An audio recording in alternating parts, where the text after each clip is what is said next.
Comment ne pas se faire arnaquer en achetant une imprimante 3D? Je reçois souvent des messages de personnes qui débutent l'impression 3D et qui ne savent pas bien quels sont les critères importants à prendre en compte quand on doit acheter une machine, ou au contraire les critères secondaires, voire pire, les pièges marketing. Et franchement, c'est normal, il y a tellement de facteurs à prendre en compte quand on achète une machine, on peut très rapidement s'y perdre. Alors c'est pourquoi dans cette vidéo, je vais passer en revue tous les critères importants à prendre en compte quand on achète une machine et comment ces derniers vont influencer votre expérience utilisateur. Au moins je me dis que si vous regardez tout ça, vous n'allez pas regretter l'achat de votre machine. Et si cette vidéo vous plaît, n'oubliez pas de liker, commenter, partager, vous abonner, c'est super important.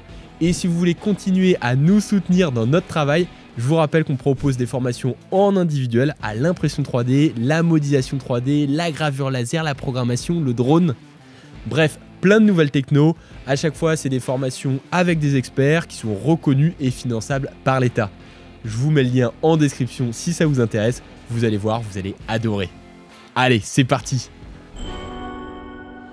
Bon, bah là, j'étonne personne, hein. Sans surprise, la première question qu'il faut se poser quand on achète une machine, c'est évidemment le prix. Mais attention, il faut évidemment prendre en compte la fiabilité de votre machine et les coûts indirects qui sont liés à l'utilisation d'une imprimante 3D. Étant donné que souvent, l'entrée de gamme va nécessiter plus de maintenance, étant donné qu'on a des pièces de moins bonne qualité qu'il faudra probablement changer plus régulièrement. Il faut aussi se dire qu'avec une machine d'entrée de gamme, on risque d'avoir une consommation plus importante de matière, étant donné qu'on va se retrouver plus régulièrement avec des erreurs d'impression.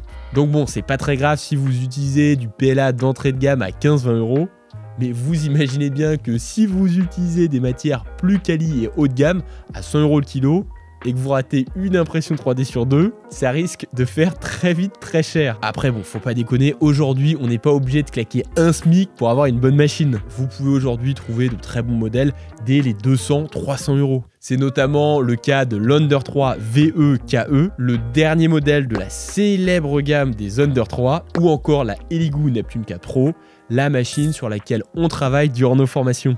Et si la taille n'est pas un problème pour vous, vous pouvez aussi vous intéresser à la A1 Mini de chez Bambu Lab. Ensuite, au-delà de ce tarif, on rentre plutôt dans le milieu de gamme, donc 400-900 €. Je pense notamment à des machines comme la P1S, qui fait vraiment des impressions de très bonne qualité, ou alors tout simplement des modèles plutôt d'entrée de gamme, mais en version max, pour ceux qui veulent imprimer des pièces gigantesques. Généralement, quand on achète des modèles dans cette gamme, là, on cherche des modèles avec plus de fonctionnalités et plus de confort d'impression. Et enfin, au-delà de 900-1000 €, on commence à rentrer dans le haut de gamme ou l'entrée de gamme, mais pour les professionnels. Tout est une question de point de vue finalement. Là, c'est clairement pas des modèles que je recommande à des débutants. Il y a deux raisons à ça. La première, vous n'allez pas claquer un SMIC si vous savez même pas si l'impression 3D vous intéresse. Et deux, c'est certes des machines qui sont très performantes, mais qui proposent plein de fonctionnalités avancées qui ne seront pas utiles si vous avez une utilisation assez standard de l'impression 3D.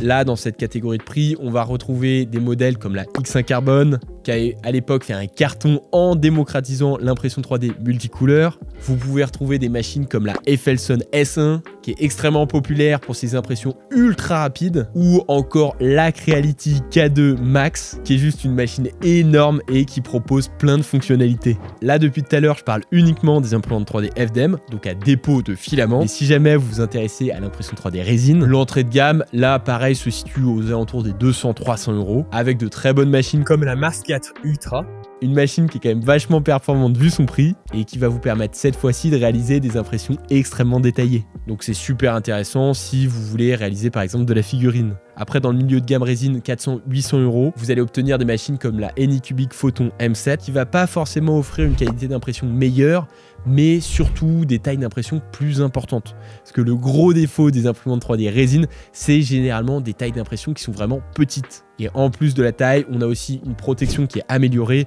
notamment avec des filtres à charbon actif. Car oui, la résine, on en parlera, c'est pas super bon pour la santé. Et au-delà des 1000 €, là on commence à atteindre des imprimantes 3D pour les professionnels, notamment dans le milieu du dentaire ou de la joaillerie, où là on va chercher à la fois de la très grande précision et aussi du volume. Et vous pouvez vous intéresser à la MITI 8K qui propose un volume d'impression énorme de 330 sur 185 sur 400 mm. En revanche, n'oubliez pas que généralement, vous aurez besoin d'une station de lavage et de séchage UV pour vraiment post-traiter votre pièce et retirer en fait l'excès de résine qui est encore présente sur votre création. Et ça, même si évidemment, c'est pas obligatoire, c'est conseillé. Et ça, évidemment, ça ajoute un billet à la facture. En résumé, au-delà du prix, réfléchissez déjà à l'utilisation que vous pouvez avoir de votre machine parce que par moment, de l'entrée de gamme fera largement le travail. Un prix supérieur, généralement, se justifie souvent par 3 choses: le confort d'utilisation, les fonctionnalités avancées et la taille d'impression. Est-ce que votre machine est facile de prise en main? C'est une question cruciale en impression 3D. Car si vous débutez et que vous vous retrouvez avec une machine galère de prise en main, vous risquez de galérer, voire même carrément de vous dégoûter de l'impression 3D. Et si vous êtes une entreprise, vous vous doutez bien que si pour chaque impression, vous devez vous y reprendre à 4 fois, c'est directement pour vous une perte de temps et d'argent. Donc la première question à vous poser, c'est de savoir si vous êtes sur une machine open source, comme par exemple les machines de Prusa, ou sur des machines avec des écosystèmes propriétaires et plus fermés. Je pense notamment à Bamboo. Et ça, c'est déterminant sur l'utilisation que vous allez avoir de votre machine. Car évidemment, l'open source, c'est clair, ça va vous offrir une plus grande liberté. Et vous vous retrouvez généralement avec des communautés qui sont plus actives, plus engagées et qui peuvent vous aider. Mais à contrario, généralement, ça va vous demander plus de connaissances techniques. Et c'est un peu moins clé en main. Donc c'est vrai que pour les personnes qui débutent, c'est pas forcément bien. L'avantage des machines propriétaires, c'est que c'est censé être plus simple pour les débutants. Ensuite, vous devez regarder si vous achetez une machine qui est montée ou quasiment montée par rapport à une machine qui est complètement en kit. Là, pareil, une machine qui est montée ou quasiment montée, ça sera certes beaucoup plus simple pour vous, mais à contrario, vous aurez une moins bonne connaissance de votre machine. Et si demain, vous rencontrez un souci avec votre imprimante, chose qui va évidemment arriver en impression 3D, vous risquez de vous retrouver démuni. Alors que si vous montez par vous-même la machine, ça sera certes plus compliqué, mais demain, en cas de problème, vous aurez une compréhension globale de votre équipement. Et enfin, la dernière question, c'est est-ce que vos impressions 3D auront un besoin de post-traitement? Les imprimantes 3D résine demandent systématiquement un nettoyage et un post-traitement pour terminer votre pièce. Et ça peut être un peu lourd et agaçant. Alors qu'en impression 3D FDM, même si évidemment le post-traitement est possible, vous pouvez quand même vous retrouver avec des objets, une fois imprimés, totalement opérationnels. Un autre critère important à prendre en compte, c'est la précision de votre machine. Car évidemment, la qualité de cette dernière va évidemment influencer directement sur le résultat de votre objet. Et ça, que ça soit pour du FDM ou de la résine. L'impression FDM, vous le voyez, ça fonctionne un peu comme un pistolet à colle qui va déposer du fil plastique fondu couche après couche pour former à la fin un objet en 3 dimensions. C'est aujourd'hui la technologie qui est la plus répandue, mais aussi la technologie qui est la plus abordable. Dès 200 €, c'est bon, vous pouvez vous débrouiller. Et là, ça vous permet d'obtenir des impressions avec une hauteur de couche de 0,2 mm en général. Évidemment, hein, certains peuvent aller plus bas, avec notamment des réglages bien spécifiques dans leur slicer et des changements de buse, où vous pouvez descendre à 0,1 mm, voire 0,05 mm. Dites-vous que 0,2 mm, ça équivaut à 200 microns et un cheveu humain, c'est environ 70 microns. L'histoire que vous ayez des ordres de grandeur. De l'autre côté, avec la technologie résine, là par contre, on va pouvoir faire des impressions beaucoup plus quali. Étant donné que le fonctionnement il est complètement différent, ça va être de la résine liquide qui va être solidifiée grâce à de la lumière UV. Et les gens qui recherchent des détails poussés, pour de la figurine, de la joaillerie, des choses comme ça, utilisent plutôt cette technologie. Et avec, vous pourrez sans aucun problème atteindre des hauteurs de couche de 50 microns. Évidemment, il y a d'autres facteurs qui vont jouer sur la précision. Tout n'est pas une question de hauteur de couche. Vous allez avoir notamment la tolérance dimensionnelle de votre objet. En gros, ça va être la fidélité de votre pièce finale par rapport à votre CAO 3D. Et en fonction des modèles, ça peut varier de 0,1 mm à 0,2 mm. Donc dit comme ça peut paraître peu, mais je vous assure que 0,1 mm par moment, c'est suffisant pour empêcher 2 pièces de s'emboîter correctement.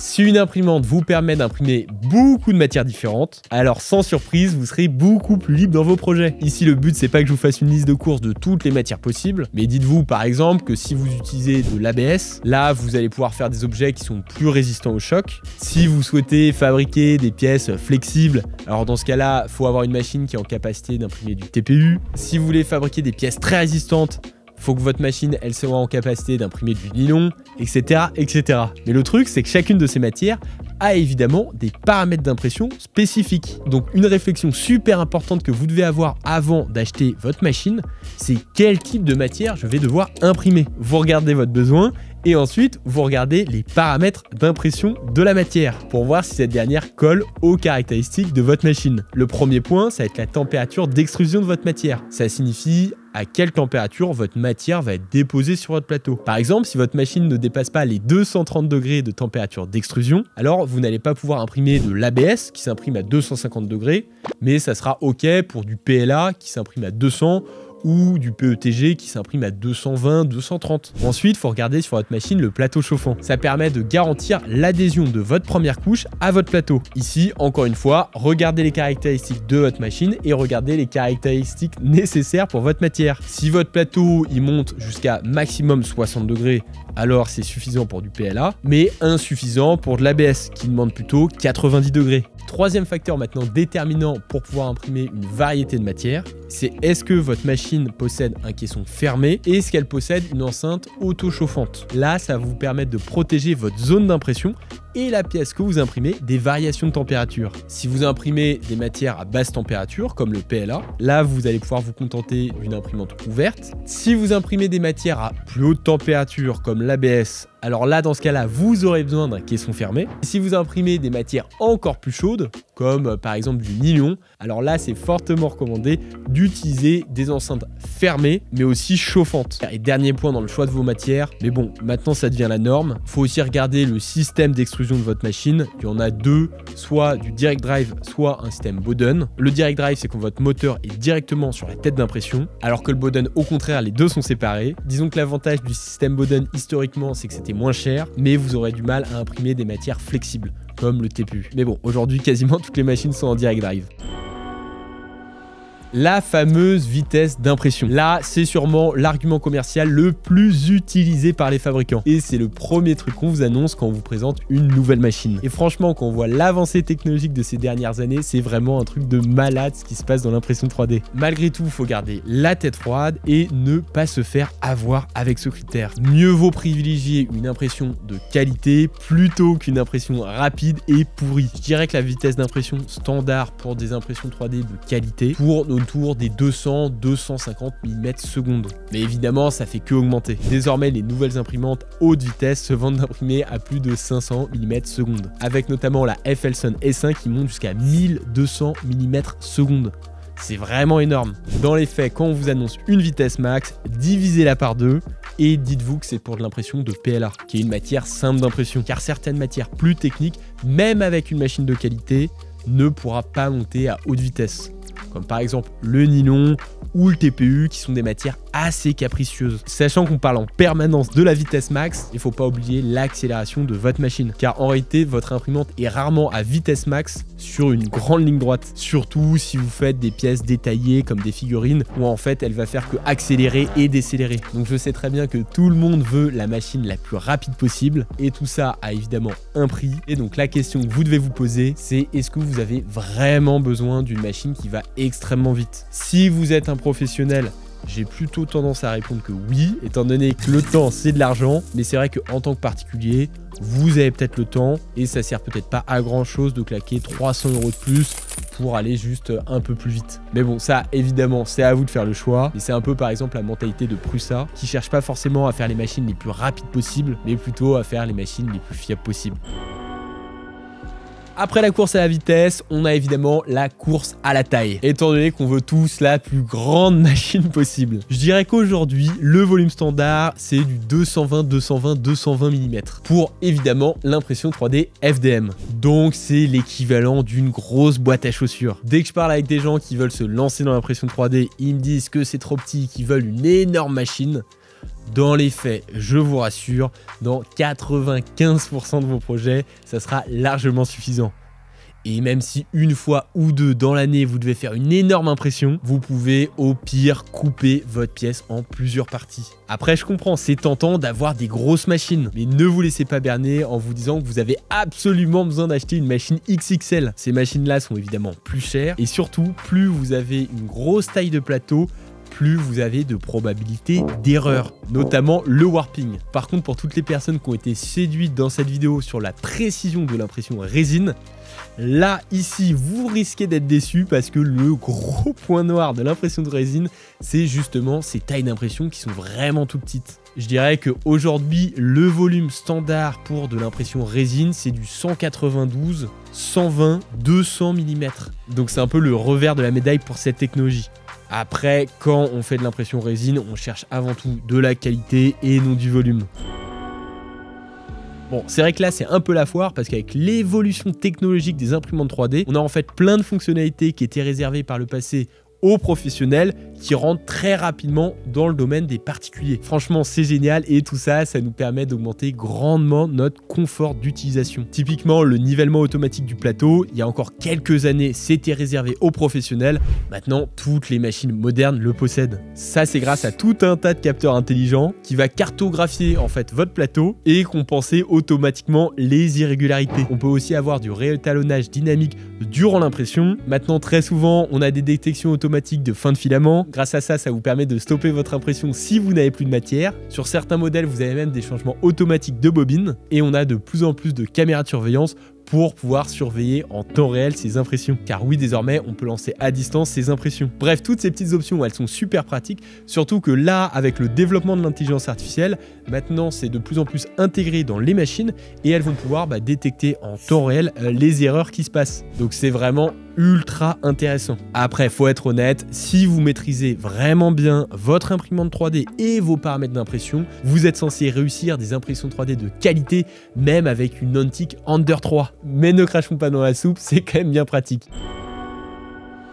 Alors là, c'est vrai que c'est des aspects qui sont souvent oubliés quand on achète une machine, et pourtant, c'est quasiment le plus important, car ça vous impacte vous directement, mais aussi votre entourage, surtout si vous avez des enfants. Je commence par le bruit. En impression 3D, plus on va imprimer rapidement, plus on va se retrouver avec une machine qui fait du boucan. Tout simplement parce que si on veut imprimer rapidement, il faut pouvoir refroidir rapidement le filament et donc là, il faut tout un système de ventilation. Certaines machines sont pensées pour faire plus ou moins de bruit. Si vous avez par exemple une machine avec une enceinte fermée, elle sera évidemment moins bruyante. Et certains modèles proposent aussi des modèles silencieux qui certes réduit un peu la vitesse d'impression, mais sera moins bruyant. Le bruit pour moi c'est vraiment un facteur clé en fonction de où sera située votre imprimante 3D. Car je vous assure, si vous bossez toute la journée avec une imprimante 3D à côté de vous, ça va vous rendre complètement dingue. Même chose si vous faites tourner votre imprimante 3D la nuit dans votre chambre. Donc vous allez vous dire, pas grave, moi j'ai une grande maison, je vais mettre l'imprimante 3D à la cave ou au grenier. Mais le problème si vous faites ça, c'est que vous allez mettre votre imprimante 3D dans une zone qui risque d'être humide ou avec des variations de température.